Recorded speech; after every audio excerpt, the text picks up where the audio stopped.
yang terbesar yang pernah ada. Itu merupakan keselamatan yang pernah ada. Jadi kalau misalkan teman-teman yang di agama seberang bilang kami selalu minta doa buat keselamatan, kita spesial, kita udah diberikan keselamatan, kita udah diberikan keselamatan sama Tuhan.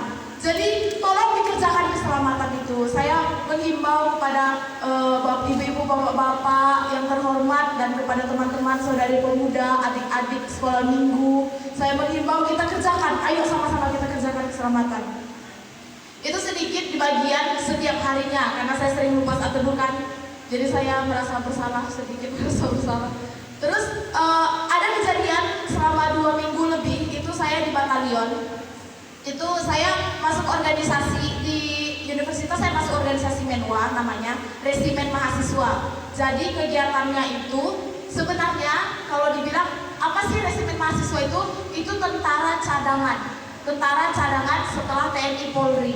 Jadi kalau misalkan TNI Polri nanti kekurangan tenaga buat ada kayak peperangan antar negara atau peperangan pembelaan negara, kalau kekurangan tenaga kami yang diturunkan karena kami dilengkapi dengan perlengkapan menggunakan senjata. Yang boleh menggunakan senjata itu cuma anak-anak Menwa gitu, katanya gitu ya. Kami bangga dong ya kan. Terus selama saya 2 minggu lebih di batalion, jujur kalau saya bilang saya kuat, saya munafik. Di batalion yang selama ini saya kerjanya di rumah cuma beres-beres rumah, tidur, makan, nonton drakor, belajar. Tiba-tiba pas masuk universitas saya langsung ditempa habis-habisan, padahal cuma 2 minggu lebih. Cuma 2 minggu lebih saya ditempa habis-habisan di batalion.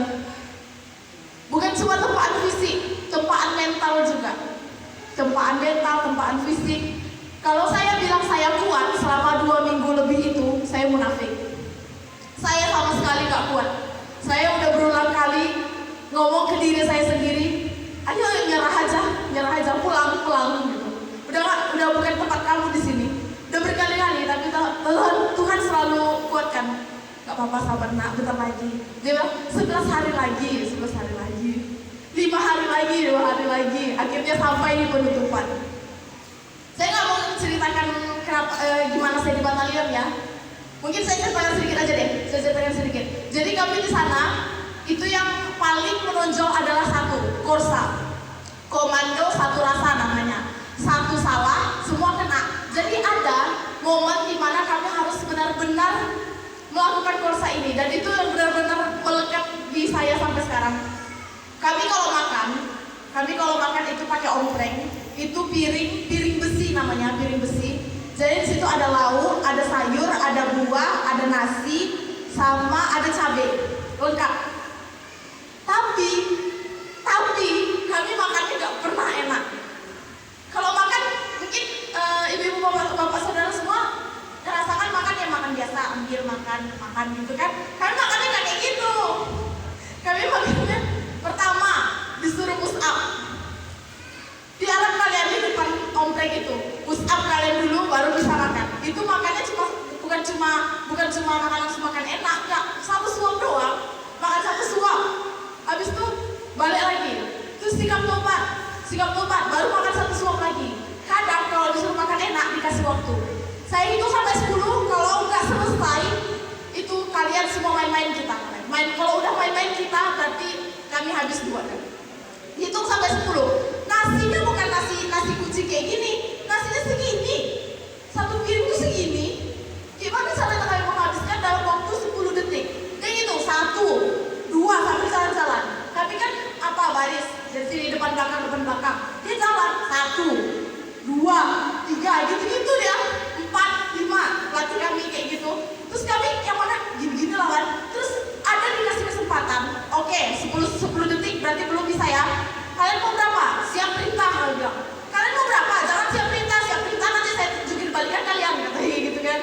Terus akhirnya dia bilang 5, karena kalau udah 10 nggak boleh minta 15, harus lebih dari 10, harus kurang dari 10. Berarti kalau nggak 5, 3 gitu-gitu kan.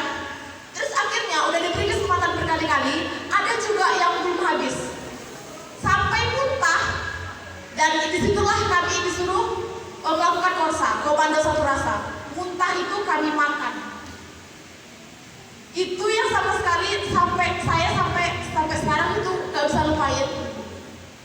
Muntah itu ditumpukkan dalam satu ompreng. Habiskan sama kalian, saya hitung sampai 5. Kalau nggak habis main-main gimana? Muntah, bukan nasi. Jadi dimuntahkan teman kita itu yang kita makan.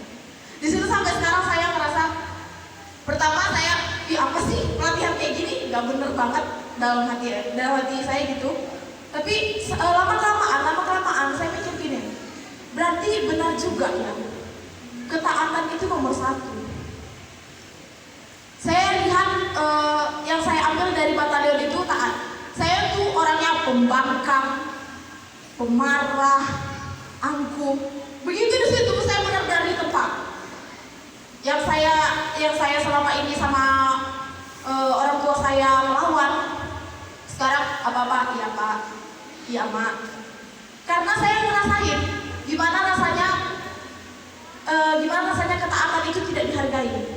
Gimana rasanya komando satu rasa itu, dan gimana rasanya keunitian. Di sana saya benar-benar ditempa. Tuhan Yesus luar biasa. Kalau nggak karena Tuhan Yesus, mungkin saya kalau nggak masuk ICU, keluar nangis darah. Cuma 2 pilihan, atau nggak mati di tempat. Karena Tuhan Yesus luar biasa, karena Tuhan Yesus nolong saya mulai dari hari pertama. Kami di sana teman kami agama seberang itu sholatnya 5 waktu kan. Kami di sana juga ibadah 5 waktu. Ibadah 5 waktu minta kekuatan mulai dari subuh, azhar, maghrib, zuhur. Pokoknya 5 waktu mereka sholat, kami ibadah. Di situ kami minta kekuatan. Tuhan tolong berikan kami kekuatan. Tuhan tolong berikan kami kekuatan selama lebih dari 2 minggu. Di situ kalau Tuhan benar-benar nggak pegang saya, kalau Tuhan benar-benar sampai teman saya ada yang masuk ICU, benar-benar ada yang masuk ICU. Teman saya, dia dirawat dan kira-kira 3 hari baru keluar. Itu pun keluar kami udah selesai penutupan, baru dia ikut berpartisipasi pas di penutupan.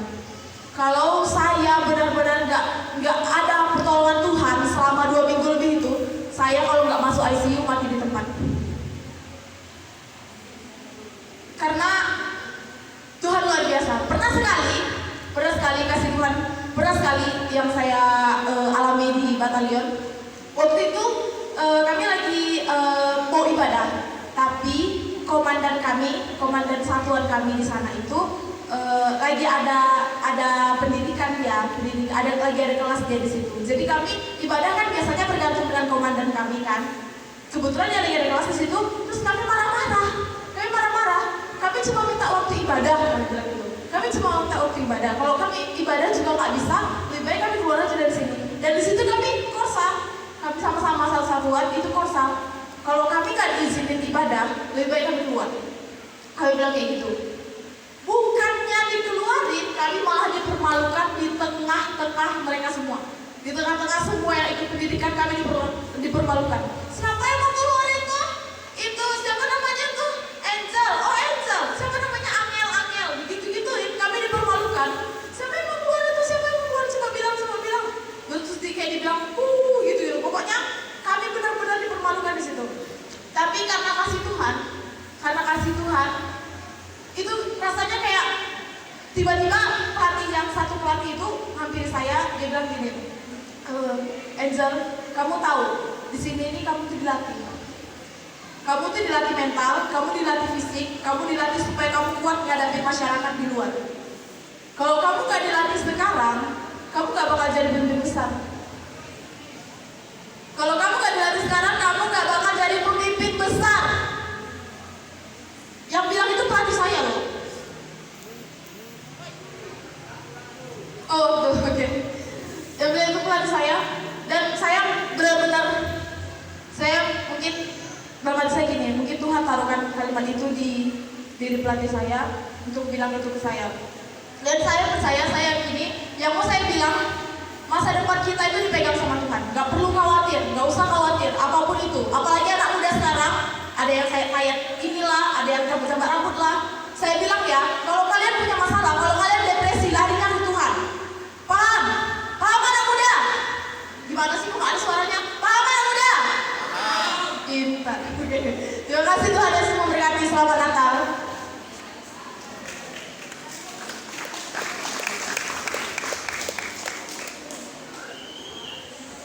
Baiklah, kita akan mendengarkan vokal grup dari PBI beserta dengan istrinya. Kita akan pujian dulu Selamat Hari Natal. Selamat Hari Natal. Selamat. Sebelum kepada pria beserta dengan istri, kalau saya undang, boleh saya undang untuk bergandengan tangan masuk ke dalam. Silakan dari belakang. Dari belakang. Ya, suami istri. Ya, pakai seragam. Ya.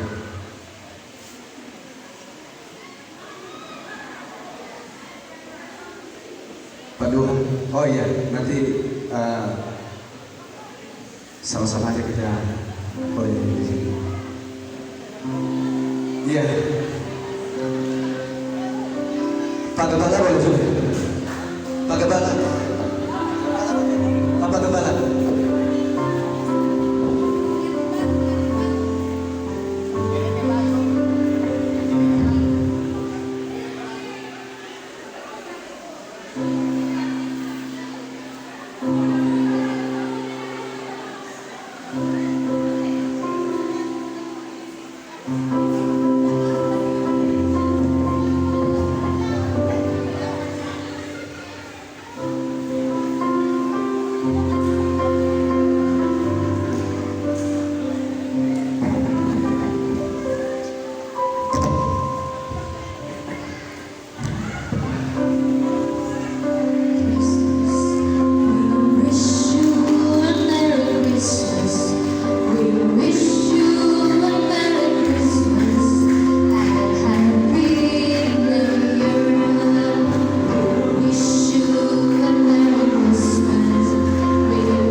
Cek.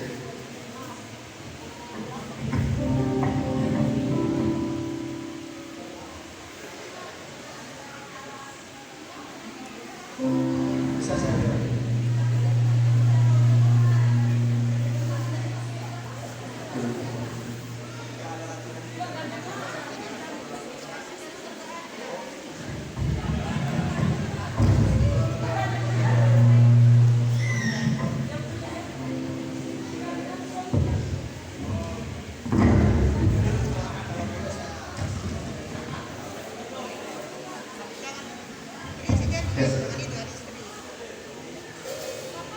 Mana tepuk tangannya Bapak Ibu semuanya? Haleluya. Semangat dong, saudara-saudara.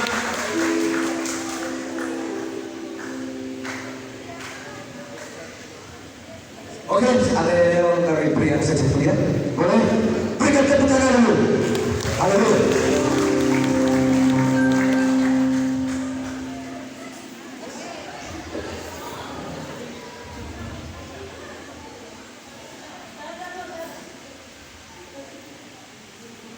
Baik, ini yang dari pria sejati. 1, 2, 3. Pria sejati. Yes. Sekali lagi kurang semangat. Udah.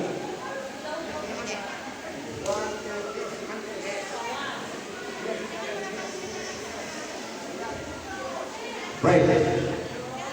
1, 2, 3. Yes. Pria sejati. Yes. Haleluya.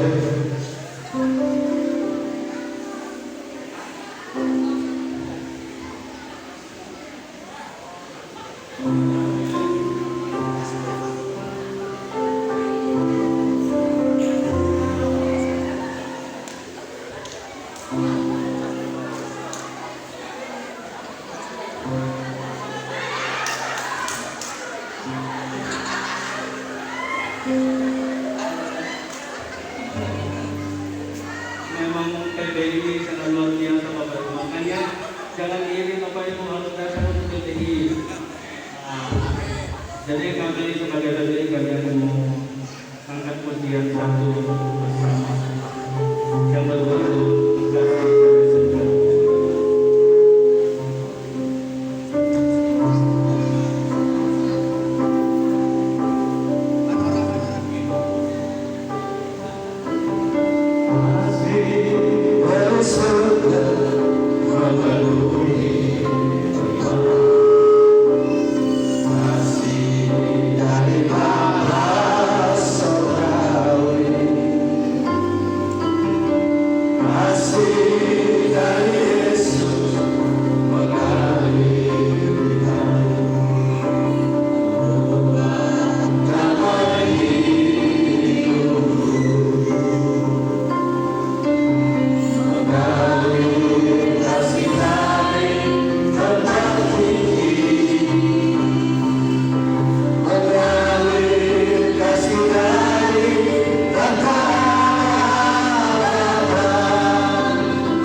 dari surga.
Haleluya, luar biasa ya. Yang senantiasa ya.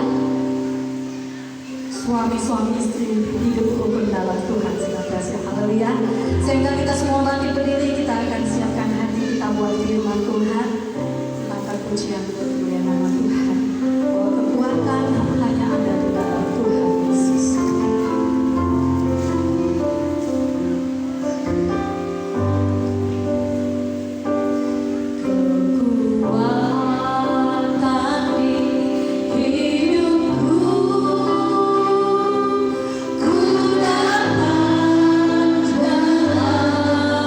Yesus, ya kau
berkat bagi kami, memulihkan kami, menyembuhkan kami, memperkaya kami, memberikan kedamaian dan kesejahteraan buat kami, kerukunan atas kami. Terpujian namamu, urapi kami untuk mendengarkan firman Tuhan, dan semua gangguan firman Tuhan taburkan kami tolak dalam nama Yesus Kristus. Kami senang menyambut firman Tuhan, kami diberkati menyambut firman Tuhan.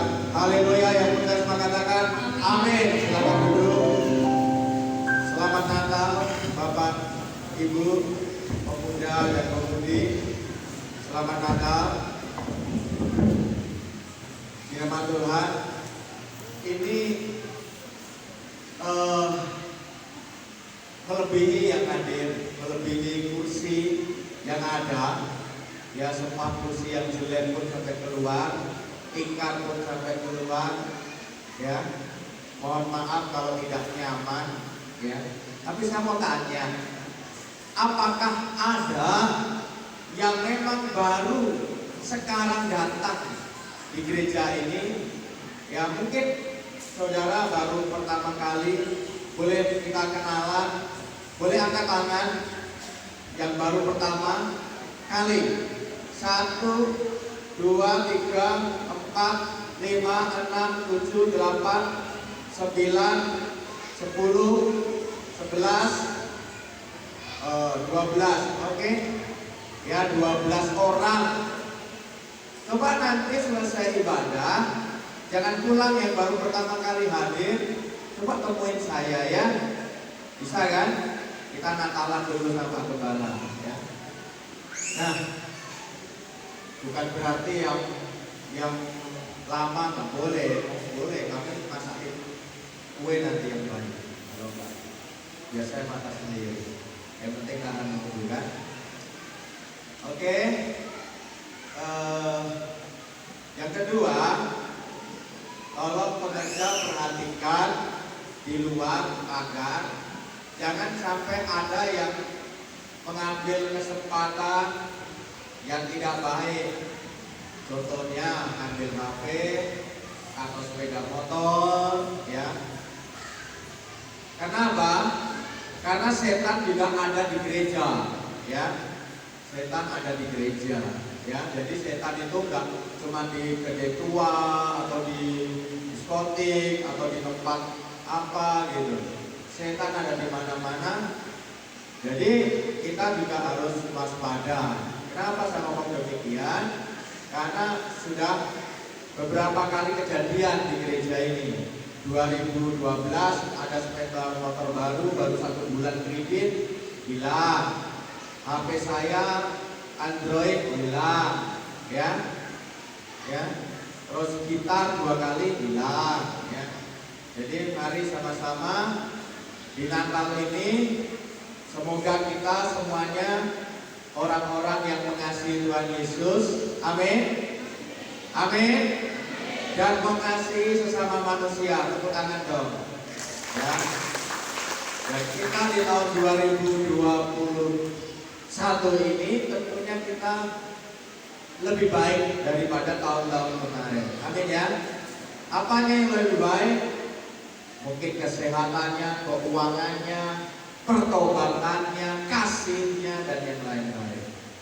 Oke, saya gak lama-lama korbannya, saya hanya ngasih renungan sebentar. Kita buka firman Tuhan di dalam Lukas 1 ayat 31 sampai 38. Lukas 1 ayat 31 sampai 38.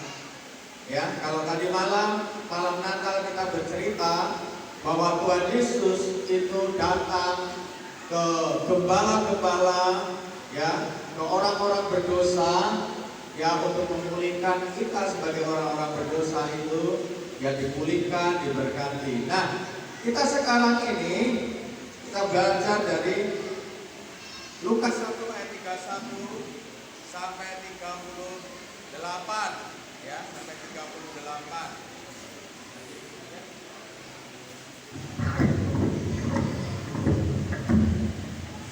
Sudah kita baca 1 dan 3. Sesungguhnya engkau akan mengandung dan akan melahirkan seorang anak laki-laki, dan hendaklah engkau menamai Dia akan menjadi apa? Besar. Dan akan disebut anak Allah yang maha tinggi. Dan Tuhan Allah akan menganugerahkan kepadanya tahta Daud bagi leluhurnya. Nah, di dalam nanti lagi, ya. Natal, maka Natal hari ini bercerita, ya, bahwa yang pertama Yesus itu adalah apa, saudara? Maha tinggi, katakan maha tinggi. Maha besar, katakan maha besar. Dan dia mau lahirkan daging domba. Dia mau datang untuk kita, yang maha tinggi, sang maha tinggi, raja yang besar. Luar biasa.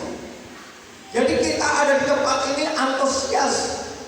Ya, saya tadi tanya sama ketua Natal, sediakan berapa kotak nasi? 250. Tambahkan lagi, telepon lagi. Gak mampu Pak, rumah makannya, cari rumah makan yang lain, tambahkan lagi. Saya bilang seperti itu. Nanti dananya bagaimana?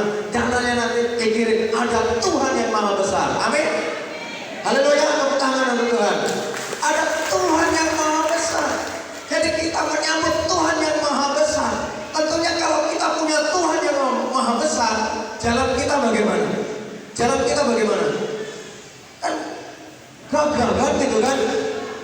Siapa lawan kita? Kan gitu kan? Kenapa? Karena ada di belakang kita, jagoan kita. Siapa itu? Yesus. Begitu. Yang kata-kata kita juga beda. Ya, apa kabar? Dahsyat. Wah, begitu. Apa kabar? Luar biasa. Begitu. Apa kabar? Sungguh amat baik. Begitu. Kenapa bisa ngomong seperti itu? Ada Tuhan yang maha besar di dalam hati kita, di dalam kehidupan orang Kristen. Beda dengan orang yang gak punya Tuhan. Apa kabar? Susah. Apa kabar? Gelisah. Apa kabar? Stres. Apa kabar? Apalagi ya? Galau. Apa kabar? Entahlah, bisa hidup atau enggak. Itu enggak ada Tuhan Yesus itu. Enggak ada Tuhannya itu. Kita punya Tuhan yang maha besar. Amin. Haleluya.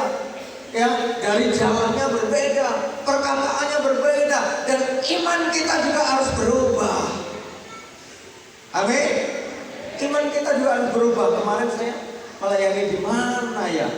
Ya, saya lupa melayani di mana. Oh, kalau nggak salah di apa, Natal Kilo 11 ya.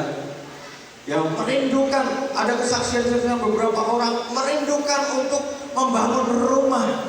Ya, saya bilang pasti terjadi apa yang kau impikan itu kalau engkau percaya sama Tuhanmu, kalau engkau punya iman. Tetapi kalau engkau sendiri tidak percaya, maka rumah itu tidak akan terbangun, tidak akan terbeli. Tetapi ketika engkau percaya, engkau sudah minta didoakan dan engkau percaya, engkau melakukannya, maka tahun 2022 kamu punya rumah. Saya bilang begitu. Ada 3 keluarga kemarin di dalam Natal itu, ya, minta rumah, ya saudara. Nah, itu iman. Kenapa kita seperti itu? Ada Tuhan yang besar. Katakan Tuhanku yang besar, Tuhanku besar. 1, 2, 3. Tuhanku besar. Amin. Dia mau datang ke rumahmu, ke hatimu, ke tempat ini, hanya memberikan kabar yang baik. Aku maha besar, aku maha tinggi. Jadi engkau anak-anak jangan khawatir lagi, jangan takut lagi. Kemarin itu tadi malam itu di dalam ayat berapa malaikat-malaikat itu ngomong sama gembala-gembala, ya, dikatakan di dalam apa itu ngomong jangan takut, katanya gitu kan, ya, jangan takut, ya. Terus di ayat 13, Lukas 2 ayat 13, nanti aja, ya. Oh, boleh tampilkan, boleh. Lukas 2 ayat 13, biar saudara tahu. Lukas 2 ayat 13, karena yang agak menyimpang sedikit, tak apa-apa. Kita baca yuk, 1, 2, 3. Dan tiba-tiba tampaklah bersama-sama dengan malaikat itu apa? Sejumlah sejumlah besar apa? Bala tentara surga. Bayangin itu. Bala tentara surga. Pernah melihat loh? Sejumlah besar bala tentara surga. Makanya dikatakan, hai gembala-gembala, jangan takut. Jangan takut. Setelah ditunjukkan, dibuka matanya, wow, di sekeliling gembala-gembala itu bala tentara surga. Sejumlah besar. Artinya sejumlah besar itu berapa ya? 100 ribu, 1 juta, atau tidak terhitung? Saya percaya tidak terhitung. Sejumlah besar bala tentara surga. Oh, Pak. Ini anak-anak Tuhan, ya. Kalau kita berseru, ya, minta Tuhan kirimkan bala tentara surga, itu dikirim bersama Tuhan, dikirim bahkan dengan malaikat-malaikat yang mengawal engkau. Haleluya. Kembali lagi ke ayat yang tadi si Sarah. Ya, kita lanjutkan, kita baca ayat 33 dan sampai 35, Lukas 1 tadi, ya. Yuk, 1, 2, 3. Dan ia akan menjadi raja atas kaum keturunan Yakub sampai selama-lamanya, dan kerajaannya apa? Tidak akan berkesudahan. Kata Maria kepada malaikat itu, bagaimana hal itu mungkin terjadi? Karena aku belum bersuami. Jawab malaikat itu kepadanya, Roh Kudus akan turun ke atasmu, dan kuasa Allah yang Maha Tinggi akan menaungi engkau. Sebab itu anak yang akan kau lahirkan itu akan disebut apa? Kudus, anak Allah. Nah, saudara, Allah yang kudus, luar biasa ya. Allah yang apa? Allah yang kudus. Kita berjuang gak bisa untuk hidup kudus. Banyak laki-laki yang jatuh dalam dosa, apalagi sekarang ini. Sekarang zaman kekinian ini, gara-gara HP ini, ya, wanita juga pintar menyembunyikan suami-suami yang di tempat lain. Anak-anak muda demikian juga, ya, melihat video-video porno di dalam HP-nya, ya. Untuk berjuang kekudusan sepertinya tidak mungkin, karena bolak-balik jatuh dalam dosa. Dosa bohong, dosa gosip, dosa fitnah, dosa porno, macam-macam.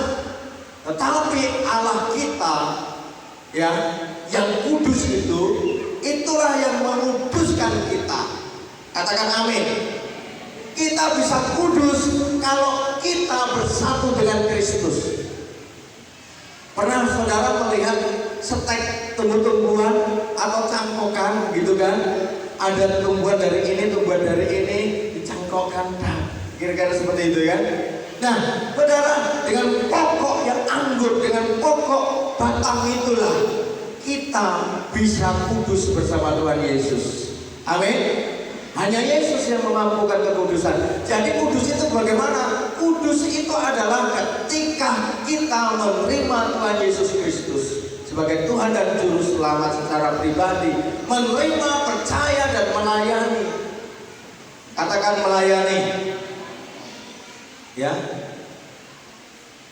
Ini jemaat kalau setiap minggu 100, paling 130, tapi sekarang kurang lebih 300-an lebih, ya, hanya 12 orang tadi yang baru. Berarti yang lainnya betul-betul memang jemaat di sini, kan begitu. Nah, kita belajar bagaimana saudara setiap minggu hadir ibadah, bukan hanya pas Natal. Artinya apa? Kalau kita mau dikuduskan, kita lengket. Saya katakan, kalau lengket itu seperti tadi itu, Pak Nora buat apa tadi itu? Suami-suami untuk gandeng apa? Istrinya toh, digandeng kan gitu kan? Nah, itulah lengket, ya, itulah lengket. Bagaimana kalau berjauhan? Istri di sini, ya, kira-kira begitu kan? Suaminya di gereja sana, kan gitu kan? Nah, bagaimana itu? Ya, nah Tuhan mau kita nyatu, katakan nyatu. Satu hatikan nyatu bersama-sama dengan Tuhan Yesus. Amin. Nyatu itu bersama-sama dengan Tuhan Yesus. Haleluya. Nyatu itu apa? Bersama-sama dengan Tuhan Yesus.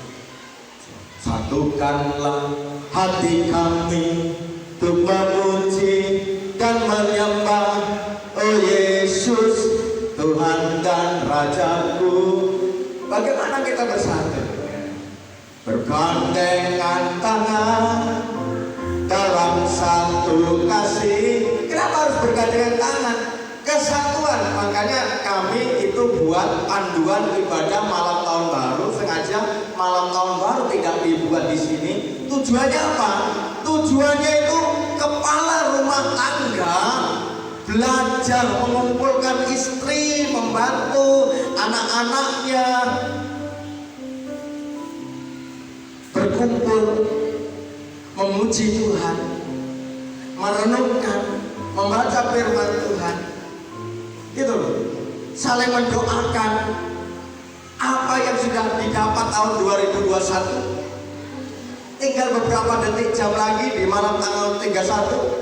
Dan apa yang harus diraih di tahun 2022 yang baru. Bagaimana dengan kesehatan badan, kesehatan kantong, kesehatan iman, kesehatan sosial pergaulan, kesehatan ibadah. Bagaimana? Kita cek satu-satu di tahun 2021 dan tahun 2022. Nah ini nanti Pak dibagikan Pak, satu kepala rumah tangga satu Pak, untuk tanggal 31. Ya, panduan. Ya, untuk apa itu? Saudara merenung, bukan hanya menyalakan lilin dan apa? Mercon dan apa itu? Tembang api, malam tahun baru, malam tahun baru. Dah itu nyanyinya nggak jelas. Begadang jangan begadang, begadang apa artinya? Sudah tahu sendiri begadang nggak ada artinya, tapi dinyanyikan juga. Yang gitu kan? Merenungkan kebaikan Tuhan apa yang sudah kita dapat dan yang belum dapat. Bagaimana dengan imanmu? Bagaimana dengan keuanganmu? Bagaimana dengan keluargamu? Bagaimana dengan kesehatanmu? Bagaimana dengan pelayananmu? Ada apa kalau kurang? Kalau lebih, puji Tuhan. Lebih sehat, imannya lebih sehat, duitnya lebih sehat, pekerjaannya lebih sehat, rumah tangganya lebih sehat, kebahagiaannya lebih sehat, puji Tuhan. Yang kurang-kurang ini kita renungkan, kita minta Tuhan, kita perbaiki. Nah begitu. Katakan amin. Kita baca ayat 36 sampai 38. 36 sampai 38. 1, 2, 3. Dan sesungguhnya Elizabeth sanakmu itu, ia pun sedang mengandung seorang anak laki-laki pada hari tuanya, dan inilah bulan yang ke-6 bagi dia yang disebut mandul itu. Sebab bagi Allah tidak ada yang mustahil. Kata Maria, sesungguhnya aku ini apa? Adalah hamba Tuhan. Jadilah kepadaku menurut perkataan itu. Lalu malaikat itu apa? Meninggalkan dia. Nah, sungguh luar biasa. Dikatakan di dalam ayat 36 dan 37, 38 ya. Ini berbicara tentang mental kita, tentang iman kita, ya. Mental kita itu harus kita ubah. Jadi kenapa seperti kesaksian si Endi sama ibu Opung Cinta tadi ya, dia sakit, banyak sakitnya, tapi setiap minggu ibadah. Kok bisa? Kok bisa? Yang sehat aja nggak bisa. Yang sehat aja nggak bisa. Yang sakit kok bisa ibadah? Kok bisa? Kok bisa? Ini masalah mental. Mentalnya begini, walaupun aku sakit, aku bisa ibadah. Nah, itu mental. Ada mental lagi, walaupun aku miskin, tapi aku bisa menabur untuk biaya Natal. Itu mental. Jadi maksudnya mental inilah yang harus diperbaiki. Jadi bukan mental kita seperti kesaksian Angie tadi, ya. Udah aku menyerah saja. Terlalu capek, terlalu dipaksakan, terlalu keras latihannya. Biasanya aku nonton film, belajar di kamar ini, dilatih push up, latih ini, lari, macam-macam, merangkak, macam-macam. Makannya harus dihitung 7 detik harus selesai, gak enak. Tapi dia bilang, aku harus kuat. Tinggal 11 hari lagi, tinggal 7 hari lagi, tinggal 3 hari lagi. Aku harus kuat, aku harus bisa. Itu mental. Dan saudara adalah ketika mentalmu diperbaiki, mental jemaat diperbaiki. Jemaat di sini bukan jemaat miskin, bukan jemaat bodoh, tetapi di jemaat di tempat ini adalah jemaat-jemaat yang luar biasa, jemaat yang kaya, jemaat yang pintar, jemaat yang sukses. Itu mental. Amin. Amin. Makanya dikatakan sebab bagi Allah tidak ada yang mustahil. Nah, mental itu digantikan dengan mentalnya Tuhan. Ketika Petrus memiliki mentalnya Tuhan, Tuhan, kalau itu Engkau, buktikan sama aku. Aku harus bisa berjalan di atas air. Jalanlah Petrus, jalan dia, berjalan di atas air dia. Tetapi ketika dia mulai bimbang, benarkah itu Tuhan Engkau? Ini ombaknya besar, tenggelamlah Petrus. Makanya Tuhan, kamu harus percaya Petrus. Kamu harus percaya, kenapa kamu bimbang? Jadi orang yang bimbang bangun rumah gak akan selesai. Orang yang bimbang gak dapat pacar atau gak dapat jodoh. Mikir, ini hidungnya kok begini, ini bibirnya kok begini, ini rambutnya kok begini, ini wajahnya kok bulat, aduh, ini kok pendek, ini jangkung kurus, aduh, akhirnya tambah umur, gak dapat, gak nikah, habis semua yang cantik-cantik. Nanti adalah habis semua material bangunan, sudah orang beliin semua. Nah ini saudara, mari kita perbaiki. Bagi Allah tidak ada yang mustahil. Mental. Sekalipun aku sakit, aku bisa ibadah. Sekalipun aku miskin, aku bisa menabur. Sekalipun aku tidak tamat SD, tapi aku tahu. Begitu. Tahu dari mana? Karena engkau membaca, karena engkau mau belajar. Walaupun nggak tamat SD. Haleluya. Haleluya. Nah inilah renungan singkat ya untuk Natal hari ini. Mari kita sama-sama perbaiki bahwa Yesus lahir bukan hanya Tuhan-Tuhanan, tetapi Dia maha besar dan maha dahsyat. Engkau jadilah besar. Amin. Dan Yesus lahir untuk menguduskan kita. Pikiran kita dosa, telinga kita dosa, mulut kita dosa, mata kita dosa, hati kita dosa. Tetapi ketika kita lengket kepada Tuhan Yesus, Dia yang menguduskan kita.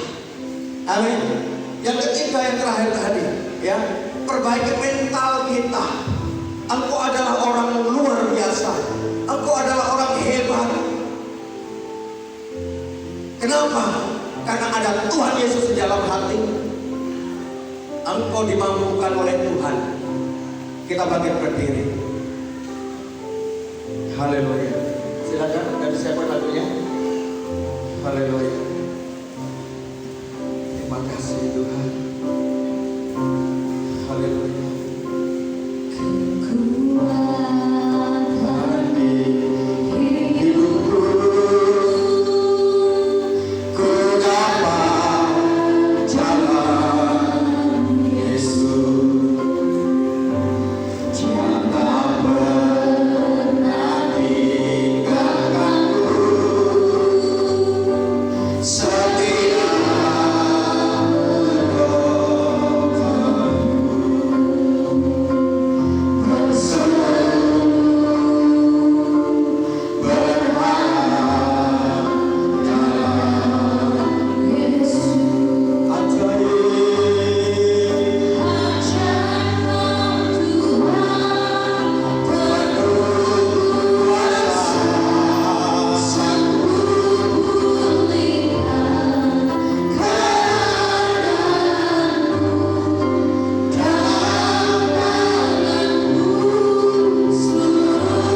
keselamatan, Engkau berikan kesembuhan, Engkau yang berikan kekayaan, Engkau yang memperbaiki mental kami adalah mental pemenang ya Tuhan. Terima kasih Tuhan. Engkau yang menguduskan dosa-dosa kami, menyucikan pelanggaran kami. Terima kasih. Berkati umat-Mu semuanya ya Tuhan. Berkati Tuhan. Berkati ya Tuhan. Mampukan ya Tuhan. Mampukan ya Tuhan. Berkati dengan kelimpahan, pemulihan, kesembuhan. Berkati dengan kemenangan demi kemenangan, kekuatan demi kekuatan ya Tuhan. Kekudusan demi kekudusan ya Bapa. Kekayaan demi kekayaan ya Tuhan. Keberhasilan demi keberhasilan ya Tuhan. Dalam nama Yesus Kristus yang percaya.